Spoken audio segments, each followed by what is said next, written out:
It is very difficult to discover such a bleak picture with difficult statistics regarding Israel's children, President Reuven Rivlin said upon receiving the annual statistical report on children in Israel from Veerd Vindman, Director General of the National Council for the Child. According to the report, by the end of 2016 there were 2,851,911 children living in Israel, comprising 33% of the population. Between 1970 and 2016 the number of children in Israel nearly doubled, while the number of Muslim children more than tripled. Be the first to know, join our Facebook page.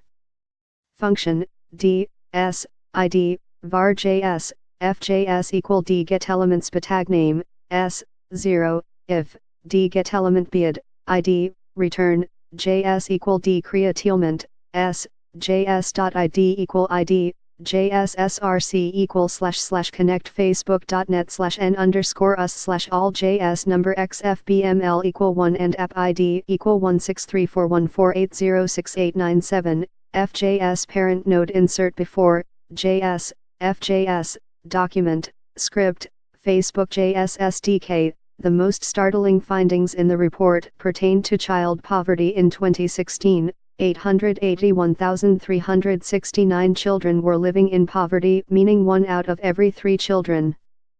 According to the data, this is a figure that has remained relatively steady for the past decade and reflects more than double the average child poverty rates in the OECD. The results also showed that in 2016 nearly 2 out of 3 ultra-Orthodox children were living in poverty and 62% of Arab children were living below the poverty line. In 2016 only 11% of poor children were able to escape poverty due to government transfer payments to reduce poverty. Large gaps were also reported in the geographic dispersal of poverty in Israel, with the Jerusalem district and the North reporting 53% and 37% of children living in poverty respectively when compared to Tel Aviv, with 19% and the Center district, 14%.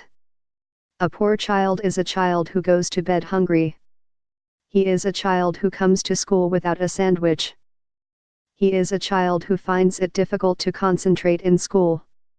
He is in danger. He is a youth who goes out to work to help support his family, and an adult, who finds it difficult to escape the cycle of poverty. It doesn't matter what his religion is or to what sector he belongs, Rivlin said. The annual report, comprised of statistics from the Central Bureau of Statistics, government ministries and non-profit organizations, presented a picture of the state of the child in Israel across a number of aspects including education, health, poverty, abuse and criminal activity. Our job, now, is to act, to do more for the future of our children.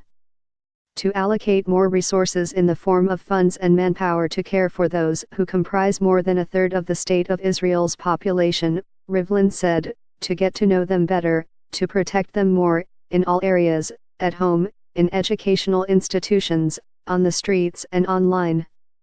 Other interesting statistics in the report pertain to Israeli children's use of technology. The findings indicated that the average age in which children began making online purchases in Israel stood at 13 years old. Furthermore, some 60% of youth aged 7 to 17 surf the web for more than 4 hours per day. In an international comparison of 40 countries, Israel was ranked 4th in the percentage of youth aged 11, 13 and 15 who use the computer for 4 or more hours every day, and ranked 2nd among youth who watch television for 4 or more hours every day. As such, 90% of Israeli children aged 13 to 17 are active on WhatsApp, 75% are active on Facebook, and 61% are active on Instagram.